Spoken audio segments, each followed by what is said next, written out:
Alors, dans les 3 prochaines capsules, on va étudier le chapitre 6. Le chapitre 6 porte sur la troisième loi de Newton. Troisième loi de Newton, qu'on appelle à l'occasion la loi d'action et réaction, que Newton a en fait trouvée avant la deuxième loi, lorsqu'il faisait ses études sur la conservation de la quantité de mouvement lors de collisions. Alors, on va aller tout de suite regarder les diapos PowerPoint. Alors, ce qu'on voit ici, c'est l'énoncé de la troisième loi. La troisième loi dit que si un corps B exerce une force sur le corps A, alors en retour, le corps A exerce sur le corps B la même force en grandeur, mais de direction opposée.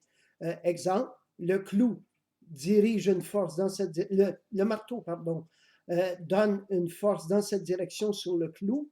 Le clou en réaction donne une force dans la direction inverse, mais sur le marteau. Alors, c'est des forces qui sont de même grandeur, de sens opposé, et qui s'appliquent sur des corps différents. Si vous frappez avec un marteau sur un clou, et si vous frappez très fort, vous allez sentir le marteau résonner dans votre poignet, montrant que effectivement le clou vient de vous frapper. C'est lui qui a gagné. Or ici, on va voir des choses assez surprenantes. Par exemple, que le fait qu'un homme avance, un marcheur avance, on pourrait dire que c'est en réalité dû au fait que le sol le pousse vers l'avant. Comment on comprendrait ça? Ben, le marcheur, en avançant, c'est comme s'il faisait sur le sol une force de frottement statique du marcheur sur le sol dans cette direction-là, et le sol réagit en poussant le marcheur vers l'avant. Pour bien comprendre jusqu'à quel point ça peut être vrai, ceci, vous essayerez de marcher sur une glace parfaitement vive avec des bottes parfaitement lisses. Vous ne pourrez pas effectuer un frottement sur la glace. En conséquence, la glace ne pourra pas vous pousser vers l'avant.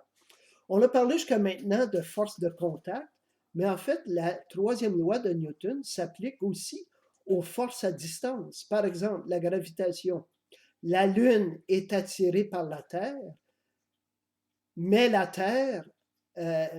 Lune, en retour, attire la Terre. Donc, si la Lune est attirée par une certaine force, la Lune attire la Terre avec la même force.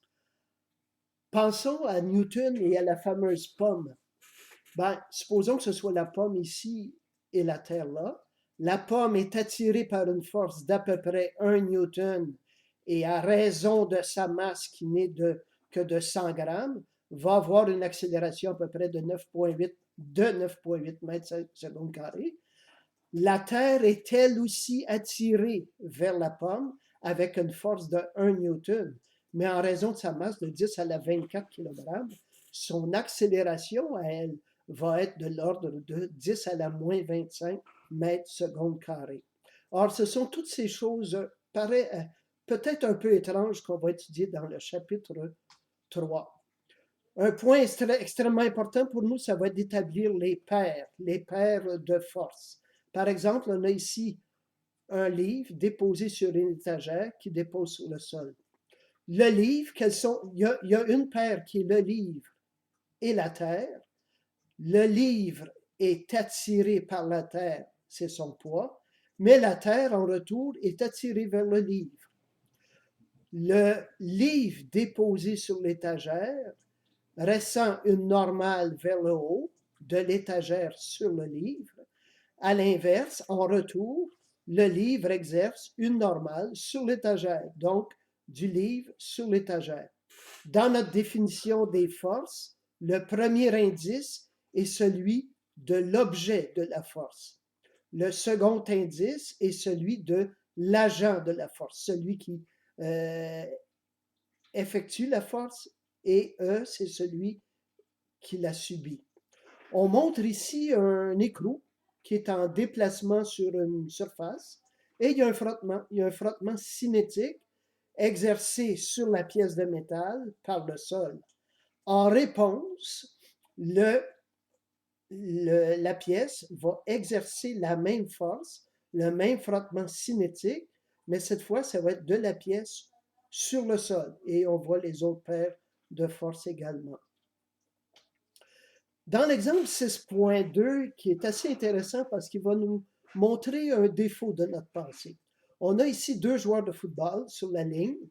Le joueur rouge exerce une force sur le joueur bleu. Par la réaction, le joueur bleu exerce la même force sur le joueur rouge. On aurait tendance à penser ici que puisque les forces sont de même grandeur et de sens opposé, il ne se passera rien. Mais regardez une joute de football et vous allez voir qu'il se passe des choses. En réalité, c'est que ces forces-là, oui, elles sont bien de même grandeur et de sens opposé, mais elles s'exercent sur des corps différents. Alors, pour savoir ce qui va arriver soit au joueur rouge ou au joueur bleu, il faut regarder l'ensemble des forces sur le joueur bleu ou sur le joueur rouge. Et à ces forces-là, on rajouterait, par exemple, le fait que le joueur bleu, qui est le D défensif, exerce une force de frottement sur le sol. En réponse, le sol exerce une force vers l'avant sur le joueur bleu. Et de même ici, alors quand on tient compte de l'ensemble des forces sur chacun des joueurs, oui, il va se passer quelque chose. Il y en a un des deux qui va reculer. On va aller regarder l'exemple 6.4. On va aller regarder ce qu'on en dit dans le manuscrit. C'est à la page 184. On va aller regarder le dessin.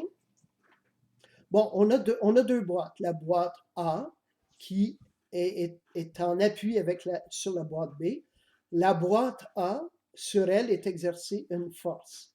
Et si on regarde l'ensemble des forces ici, il y a le poids de la boîte A, il y a la normale due au sol, et la boîte A va exercer une normale sur la boîte B. La boîte B, en retour, par la troisième loi de Newton, va exercer une normale sur la boîte A. Alors, revenons à l'exemple. Qu'est-ce qu'on nous demande? On nous demande l'accélération de la boîte A, la force de B sur A et la force de A sur B. Alors, on va aller voir comment on pourrait faire les calculs dans l'équivalent du fichier PDF que je vous ai rendu disponible dans Colnet. J'ai dû m'inventer ici un petit curseur. Or, notons notre schéma. Notre schéma doit illustrer toutes les forces, le poids de l'objet A, la normale exercée sur A par le sol. Donc, le premier indice, c'est l'objet de la force, l'objet qui subit la force. Le second indice, S, c'est l'agent de la force, celui qui exerce la force. Le sol exerce une normale sur la boîte A. Ici, on a la boîte B, son poids, la normale exercée sur B par le sol, et on a sur B la normale exercée sur B par A. En retour, la boîte B exerce une normale sur la boîte A, une réaction. Ici, on voit les deux diagrammes de force. Sur le corps B, il n'y a qu'une force à l'horizontale. Sur le corps A, il y a deux forces à l'horizontale. Et on se rappelle qu'on applique les forces sur chacun des corps indépendamment. La force FP ici n'est pas montrée sur le corps B. Elle s'appuie sur le corps A et c'est là qu'on la montre. On va aller regarder les équations de la dynamique. Bon, sur le corps A, on a le corps A qui est ici, on a la force FP vers la droite. Remarquez mon système de coordonnées. On a la force FP vers la droite, moins la réaction NAB. La somme de ces deux forces-là est la cause de l'accélération A de la boîte de masse A. Sur le corps B, on n'a qu'une force en X qui est NBA, c'est-à-dire la force exercée sur B par A. Et cette force a pour résultat l'accélération A du corps de masse B. Dans les deux cas, on va prendre la même accélération puisque les corps sont solidaires l'un de l'autre. On a deux équations ici avec trois inconnus. L'inconnu NAB, l'inconnu A et l'inconnu NBA. Ça nous prend une troisième équation. Et cette troisième équation-là, ben, c'est celle de la troisième loi de Newton qui nous la donne. Alors, on va résoudre, on va mettre de l'équation 3 dans l'équation 1, qui devient donc Fp moins NBA, puisque NAB égale NBA, égale MAA. Maintenant, on va remplacer la valeur de NBA, qui est MBA ici, on va le remplacer dans l'équation et on va regrouper les termes qui multiplient l'accélération pour pouvoir résoudre. Et on trouve les forces et on pourrait calculer les accélérations. L'accélération ici est de 1,11 mètres par seconde au carré. On va maintenant retourner à notre diapo. Et voici nos diapos. On va aller regarder maintenant, maintenant on va regarder un exercice qui a trait exactement à cette situation-là.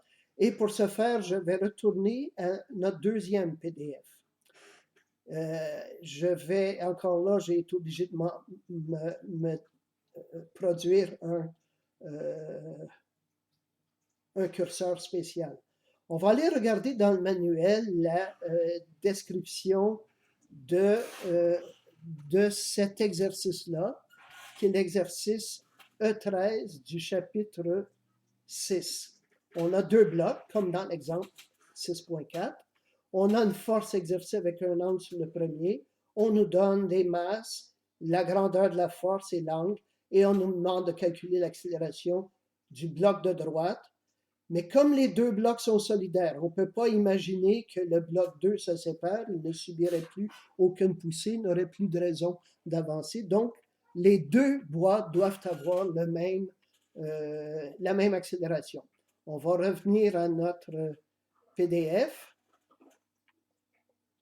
Alors, de nouveau, ici, on a le schéma représentant les deux corps, toutes les forces s'appliquant sur chacun des corps, et on a reproduit ici les diagrammes de force. Je vous rappelle que dans un examen, vous devez vous attendre à me faire des diagrammes de force.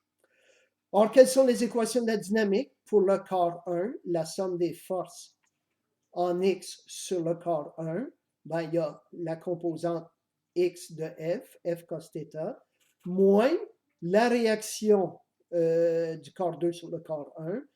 La somme de ces deux forces-là est la cause de l'accélération A du corps de masse M1. Les forces en X sur le corps 2, et en ce moment, on ne va pas aller regarder les forces en Y. Pourquoi? Parce qu'on ne tient pas compte du frottement. La force N2,1 va causer l'accélération A sur le corps 2. Notre troisième équation, ben, c'est l'équation de la troisième loi de Newton. Et ben, du corps 2,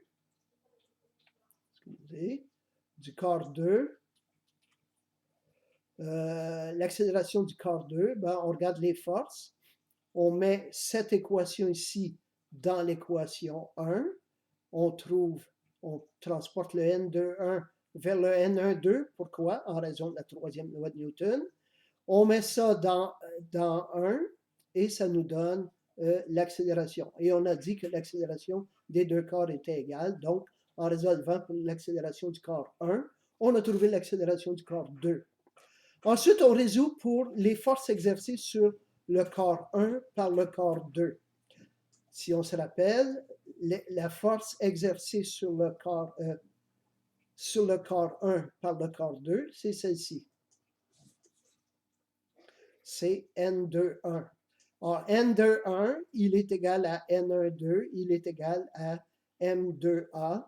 On vient de calculer l'accélération, on multiplie par la masse du corps 1 et on trouve la réponse.